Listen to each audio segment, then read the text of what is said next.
there, that white hair.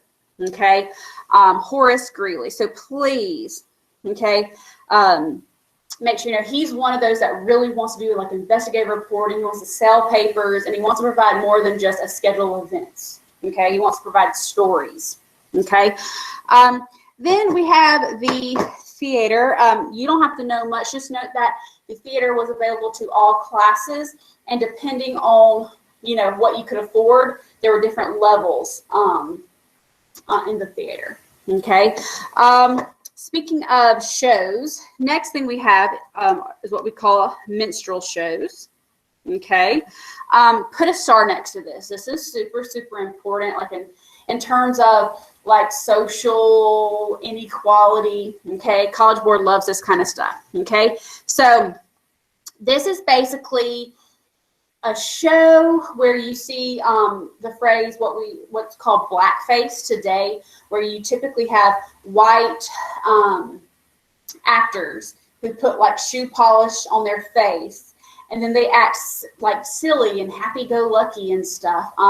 And so this really like reinforces racism. Okay, and these were super popular all over the nation. Okay, so the fact that this was like a huge type of entertainment shows you that racism is alive and well in the 1800s. Okay. Yes, Horace Greeley is the blank, Tommy. Okay. So again, minstrel shows, and a minstrel is almost like a joker, like back in medieval times. So someone who provides like a little entertainment. The minstrel shows, though, you need to think of like blackface, and like again, they just really solidified like the racial stereotypes. Okay, and like I said, all over the nation, definitely in major cities. And the fact that these are just selling out and stuff just shows you that people are basically like, this is normal. Back then, like everything was good basically. Okay. Next, we have P.T. Barnum, and he's the one with the shorter, dark hair.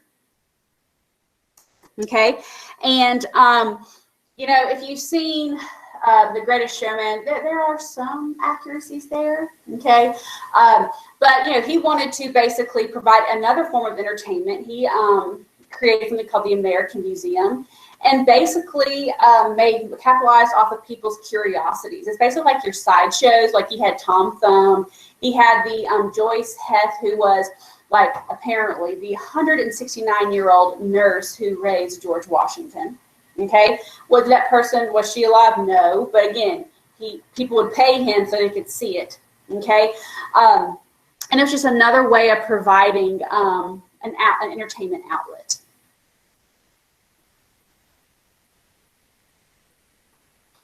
Just that all classes could afford to go to the theater. Okay, so I think, does anyone have any questions about this first page of chapter 11 before we move on to the last page? Going once, going twice. Okay, so now we're focusing on what more of that Ed Puzzle video was about. Okay, literature and art. Okay, don't worry about that. Okay, and there's a picture of like minstrel shows, like a poster to persuade people to like buy a ticket and go to it. Okay, so now just want to give you at the very top of this paper. Okay, I want you to write top section blanks, tenements and long, Josh. Okay, but I want y'all to write the American Renaissance at the very top, because everything we're talking about here is part of this American Renaissance. Okay, and when you think of the American Renaissance, you really need to think of Romanticism. Okay, y'all know that like there's different like Romanticism is based off of emotion, not intellect. Okay. and like after the Civil War, the big literary and art movement is going to be realism, which is like the opposite of romanticism. But right now, before the Civil War, that antebellum period, romanticism, the idea of like emotion, and like it's not about teaching you a lesson, it's just about captivating you with the emotions and drama and that kind of stuff. Okay. So Sir Walter Scott's Waverley, and you see I put a picture right there. Sir Walter Scott's Waverley, he is British, okay? And he published a novel called Waverley, okay? Where this person visits America, okay? And it really, it was like a bestseller in Europe. And again, what was the setting? America. Okay, and because of that, American authors realized, hey, this British guy wrote about America and it was a huge hit. Why don't we start writing about America? Hence the American Renaissance. Okay. So when we talk about romanticism, remember I told you, you cannot give me a full definition of the American Renaissance if you leave out the word romanticism. Okay, so what is romanticism? Okay, the key word is, emotionalism. Okay, nostalgia is like, you're being sentimental about things. Nature is going to be really big here. It's the idea of a lot of romanticists believed almost like God and nature were one. It was like God's beauty is through nature kind of thing. Very moving. Okay, the belief in the individual. Okay, you also have a lot of like myths, okay, like Rip Van Winkle and Sleepy Hollow and that kind of stuff. Let me see, is it better? Yeah.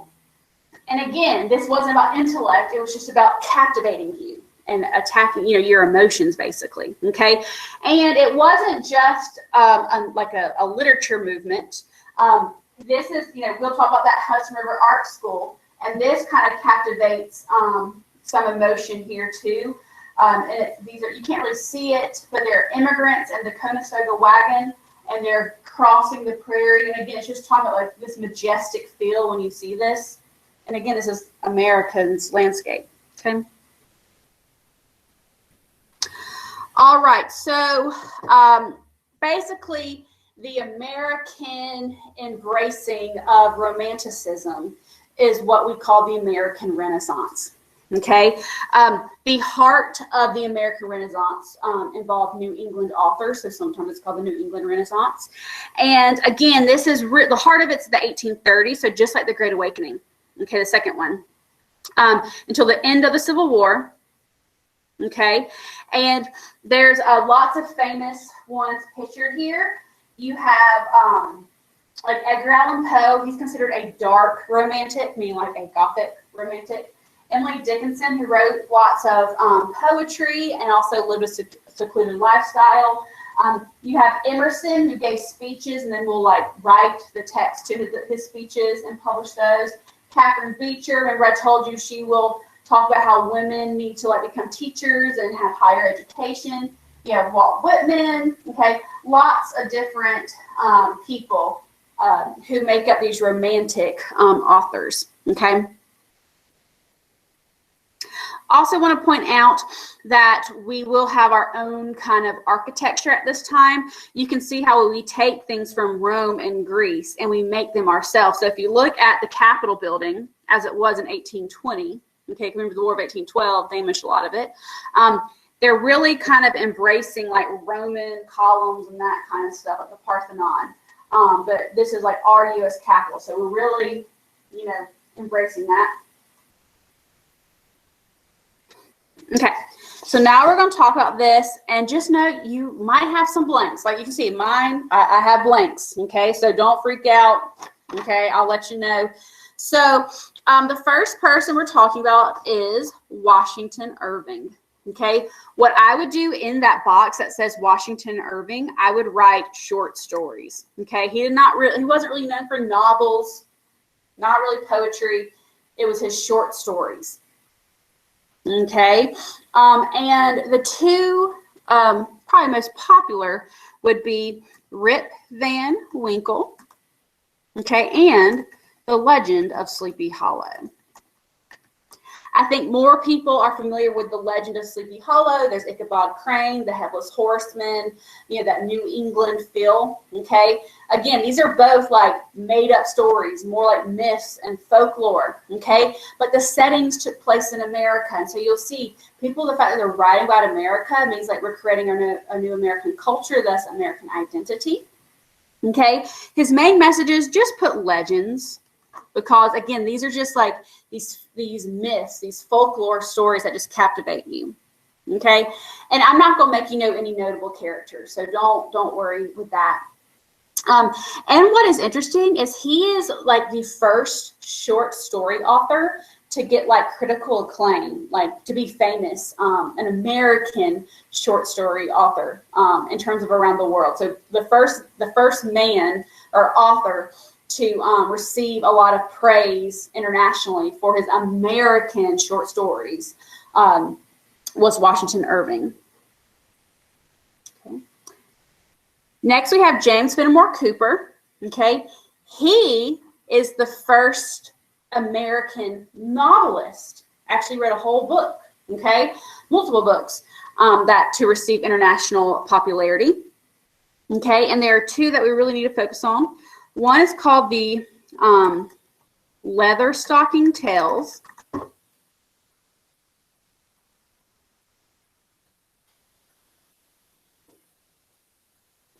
One word. And this was like a compilation of, you know, stories. Each chapter was a new story. And probably his most famous one is The Last of the Mohicans.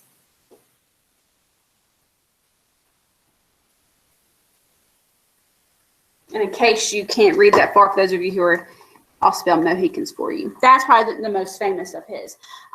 What is interesting for his main messages is that this is about like the adventure on American frontier. Okay, you know what? When people hear about the frontier and like the Indians and the buffalo and the other like the competing people for land and all that, you know, you hear it in this story, and that's, you know, really popular. The Last of the Mohicans actually took place like in the French Indian War. So again, he's writing about an American setting. Okay, and you do need to know a character here. Okay, kid you not, the main character of the Leatherstocking Tales, his name was Natty Bumppo.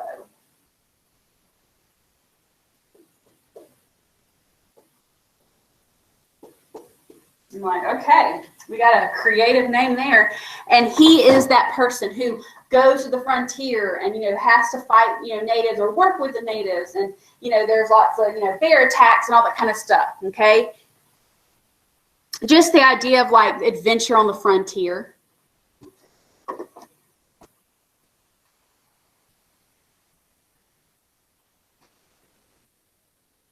Okay. Next, we're going to talk about Emerson. And remember what I told you about Emerson is that he really gave speeches. And then, like, when people were moved by his speeches, he decided to publish his speeches. So it wasn't like he wrote books and stuff. He just wrote that whatever he said, is what he published. Okay? And he gives a very, very famous speech called The American Scholar. Okay? Next to where it says the American Scholar, I want you to write this, Lyceum. Okay, so back during this time in the 1800s, there was a big movement, especially in New England, with like really hot, you know, intellectuals, those transcendentalists, you know, okay, and there was this movement called the Lyceum movement. And you basically would pay for people to go and give these intellectual speeches, okay? And he was like probably the richest person in the Lyceum movement, okay? And during one of his Lyceum speeches, okay, he delivers the very famous American Scholar. And basically the main idea there is just like, look, we're America. Let's stop like pretending that, you know, we're missing Europe and all kinds of stuff. Like, we're America. Let's form our own identity. Stop trying to be like England, and let's just embrace our own culture, our own identity. Let's write about American novels and American poetry and paint American things and stop worrying about what we used to be. Okay? He did lots of things. Another speech was called like self-reliance. Again, do we need to be reliant on England and our old ways? No. We need to be self-reliant with our new American identity. So it's pretty obvious that with his main message, it's just about like embracing like an American identity, our own American identity, separate or unique from Europe. Okay. And when we talk about the transcendentalist, okay, he basically is the founder, if you will, the leader, the original guy of the transcendentalists. Remember, they're the ones who you challenge tradition, you challenge traditional like church doctrines and stuff, and it's about you discovering truth with your own experiences. They love nature because that's where they say you really feel like you can the truth and discover truth is when you're in nature. Okay, he is that guy, and then you will see like lots of different transcendentalists will follow suit. Okay, Ralph Waldo Emerson, again, he was one of those. He gave speeches about challenging and being self-reliant, but he didn't really he wasn't a doer. You know what I'm saying? Like he was more of like the preacher, but it was like he didn't really do anything except give speeches. Number 4, okay, is Henry David Thoreau. Okay, he was the mentee. So Emerson was Thoreau's mentor. Okay, Henry David Thoreau was definitely a doer. Okay, so there are 2 publications you know. One is Walden, which Walden Pond. He created almost like his own utopian lifestyle. You know, he built a little shack and lived on Walden Pond for 2 years in isolation. Okay. And again, that's the idea of, do what, discover your own truth through nature kind of thing, the belief in the individual, separate yourself from society kind of thing. His other one, it's an essay, and it's called On Civil Disobedience. Okay. This is important because like Martin Luther King Jr. will cite Henry David Thoreau. Gandhi will cite Henry David Thoreau. Okay. A lot of people know about Gandhi protesting and Martin Luther King Jr. protesting, but they don't know that it stems from Thoreau, an American transcendentalist. Okay. And you'll see in the 1840s, late 1840s, we basically staged a border incident in Mexico to where it's like American blood was shed on American soil, but it was like we might have started the war. Okay. But the whole point of that war was to get land. Okay. And he believed that war was unjust. It was inhumane. Okay. And back then when you voted, you had to pay a poll tax. Okay. Well, he voted and then refused to pay the poll tax, and he'll be arrested for it. Okay. And so he will write about his experience, and he basically says, I do not believe in this war. And I know that there's a good chance that poll tax revenue would go and fund the immoral Mexican-American War. And he believes that it is perfectly fine. You should disobey a law without violence, but disobey a law if you believe it's an unfair law. Okay? And so that his context is with the Mexican-American War and the poll tax. Okay? So with Henry David Thoreau, I think for some themes would be like nature, okay, and being anti-materialistic.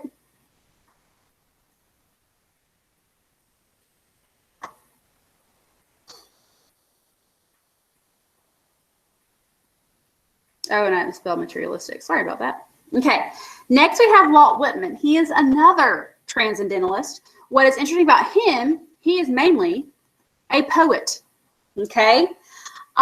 And he will have a collection of books called, or not books, poems called Leaves of Grass, okay? And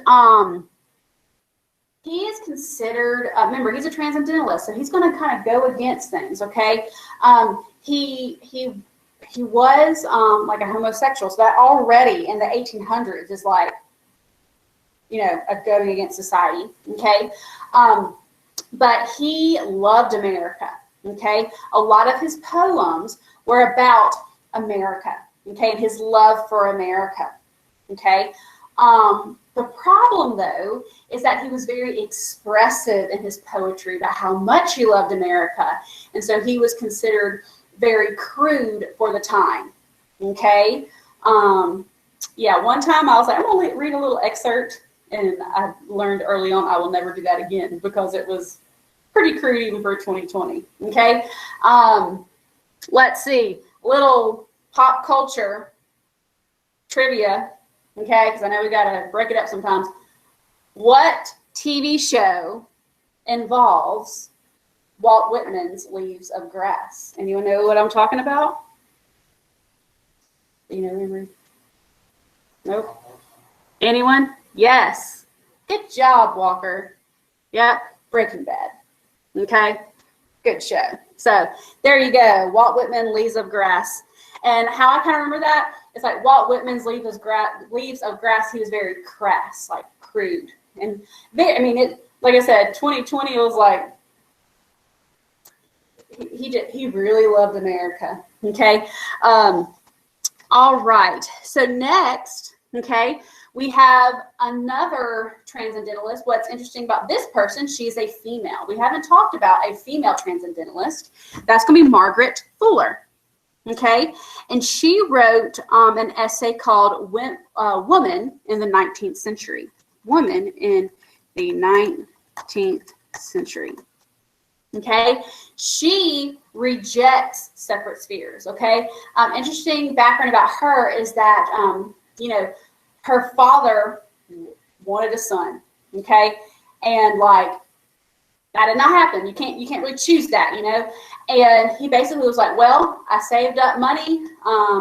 Even though she is a female, I'm just going to pretend that basically she's a son, and I'm going to spend money, get her educated. Okay, so she went to college. She's very educated.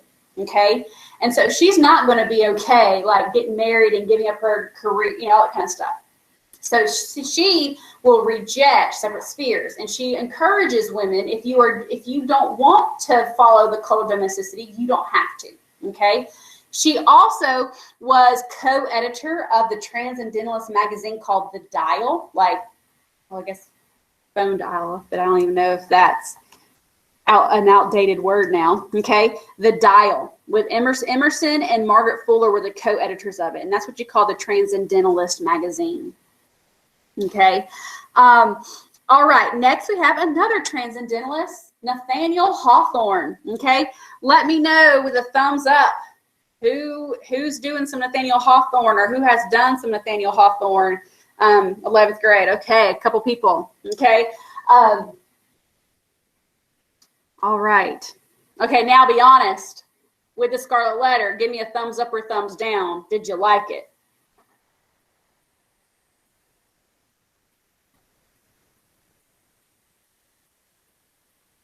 I get you. That's yeah. Do you like it, or is it? Okay. All right. Well, I'll make this very brief then. I don't want some of y'all to get PTSD from this, because I know it's just like, okay. The introduction is 40 pages. Good God. I guess I dodged a, oh, that's funny, Josh. He said, oh, great. I guess I dodged a bullet with that. I know when I was a student, like someone offered, like a teacher offered for extra credit, and I like chose the other extra credit option. So guess I dodged a bullet. Okay. All right. Well, good luck with that. I'll be thinking about y'all reading those 40 pages just in the introduction. So he was a transcendentalist, okay? And let's go ahead and just skip to his theme, okay? He was obsessed with like original sin, like the sin and the emotion with the sin, okay? The struggle of sin, okay? So we know he wrote The Scarlet Letter. And another one, you don't have to write this down. It's The House of Seven Gables. You don't have to write it down though. And again, it's the theme is about the sin. Okay, and is it Hester Prynne, something like that? I think it's the main person there. And there is a picture of her right there with the scarlet A. Okay, and again, it's just about that sin of what she committed. Okay, and what does the A stand for? Do you know what the A stands for, Emery, at least? Okay, Emery doesn't know what the A stands for. What does the A stand for? Help him out. Yes, adultery, adulteress. So that's the sin. Okay, so maybe now you can skip the introduction. We'll see. Okay, all right. Okay, and what is interesting, he is one of those. This sounds so bad. Like clearly I didn't know him, but I feel like he was like one of those complainers, and like he actually went and like lived like in a utopian community and then complained about doing the work, so he left. I just felt like he was just one of those complainers. Okay. Next we have Herman Melville. Anyone know what he wrote? What novel he wrote? Little trivia question. Anyone know? It's about a whale. What is it? Yes, Moby Dick. Okay. Herman Melville, growing up, worked like on ships, like as a teenager and stuff. Was a sailor, that kind of thing. So it makes sense when he writes, he's going to write about like from his experiences. And so there's this Captain Ahab in this story. There's this whale that like injured him. Okay, and so he is trying to get justice, and the whole purpose of that book is to get back at Moby Dick for injuring him permanently. Okay. Yes. Oh yeah. It is. Yep. It is right there. Yep. Okay. So, and again, it's just about like the main thing here is about the dangers of being too prideful. Again, this whole thing is like, this guy injured me, so now I am going to go and make sure I get the last say. Okay? And again, do you see that emotion, that struggle? Instead of like sin, like with Nathaniel Hawthorne, it's about the struggles of like being prideful. Okay? All right. Next, we have Edgar Allan Poe. Remember, I told you he's considered a dark romantic. Okay. Yes, it says now, and Alyssa, I could be wrong, but I feel like there was a movie that came out a couple of years ago with one of the Hemsworth brothers. Is that the one you're talking about?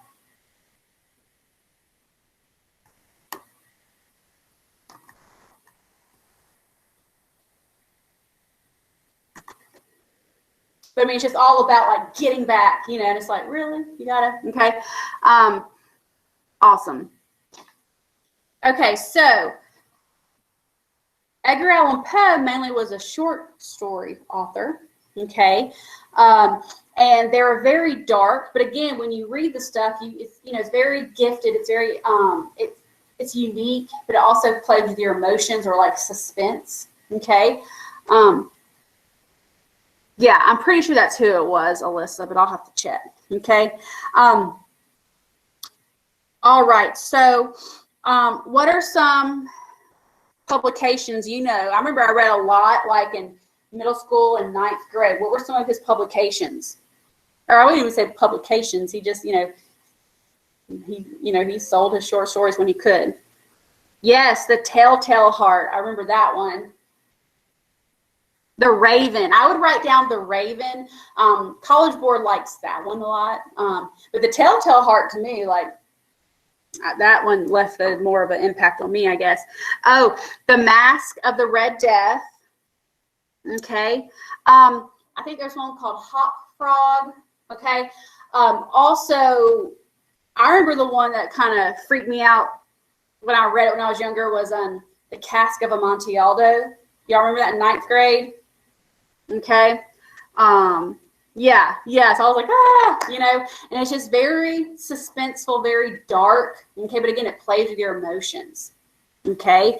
The last one we really have to focus on, Yes, that's it, Alyssa. Okay. Harriet Beecher Stowe. Okay. Uncle Tom's Cabin. Okay, she published that in 1852. So this one is a little bit later, but remember, this American Renaissance goes up until the Civil War. And since she published this in 1852, she's one of the latter authors, but still part of this. And this, the main thing here is about the evils of slavery. Okay? So it's about, you know, it talks about how basically you have this family of slaves, basically. And they are torn apart at the auction block, okay? And so then this one story turns into at least 5 different stories. And their overall goal is to all reunite again someday. Think about it, there's no technology, okay? And they're all individual stories, okay? And some people don't realize, just dark and gothic tales, okay? But what some people don't realize is the name for Uncle Tom's Cabin, okay? So there was a slave who was called Uncle Tom in this story, okay? And the slave owner's daughter was like, had an incident in like a river or creek and was drowning. And Uncle Tom saved this, you know, the white daughter's, like, you know, basically the white little girl's life. Okay, and that day, he's basically like, the slave master basically goes to him and like thanks him, okay? But then the next day, there was like some type of like misinterpretation with something very simple, okay? And Uncle Tom will be beat to death, okay? So it just shows you have this slave who helped the master, and then the next day it was like, yeah, you're not a human. We're going to beat you. You get what I'm saying? And so today when we hear about Uncle Tom's, it tends to be like African Americans who want to work with the white man. Does that make sense? And the reason I'm saying this is because Malcolm X will criticize Martin King Jr., calling him an Uncle Tom. Okay, and Uncle Tom comes back to Uncle Tom's Cabin. So now you know why that word originates. Okay. If you want to put this down at the very bottom, I mentioned this briefly maybe a week or 2 ago. There's something called Godey's Ladies Book. This was that national bestseller about like embracing the code of domesticity. So if you ever see that.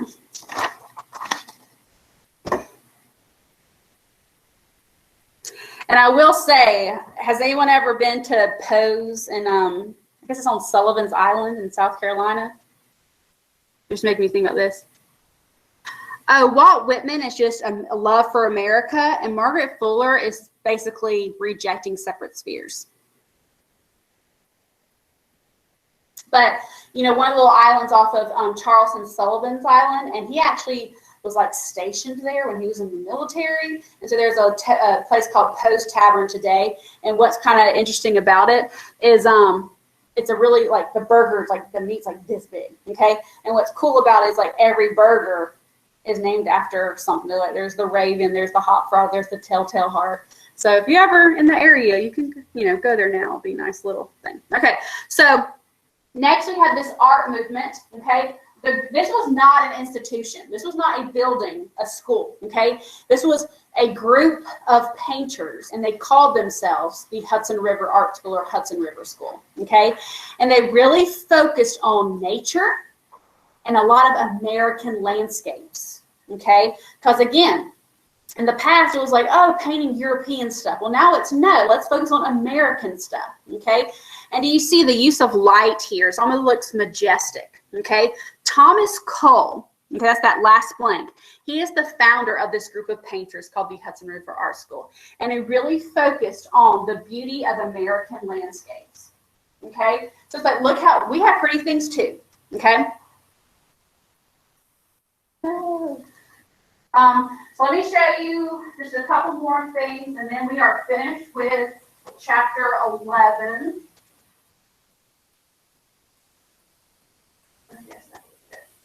Okay. There are two things You might need to write down at the bottom. There's a guy named George Catlin.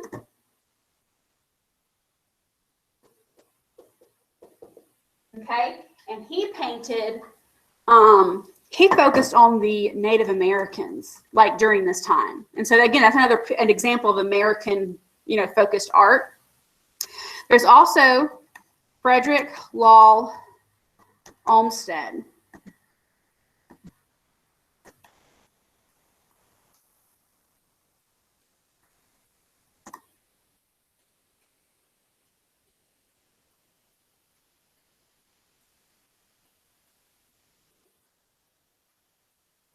Okay. Does anyone know what Frederick Law Olmsted did? I bet some of you have been there. He really, as some cities and urbanization were, getting big. He really wanted to protect like the countryside, if you will. So he is going to be a park architect. Okay, and he is the one who will design Central Park in New York City, which is huge. Okay, he also, I believe it was his son who helped design Piedmont Park in Atlanta. Okay, so it's the idea of, yes, we have cities, but let's design a park to where it feels like you're not in the city.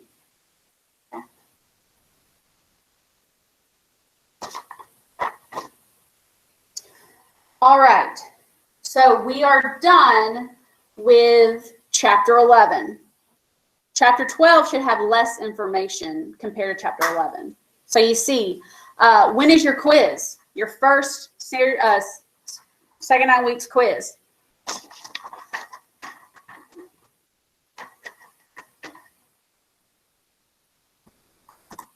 Thursday.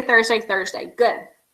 Okay, so what we're going to do now, okay, is I have a quizzes made, and I just want y'all to do that. Okay, that is all, and then we'll see. But let's do the quizzes. I gotta post it.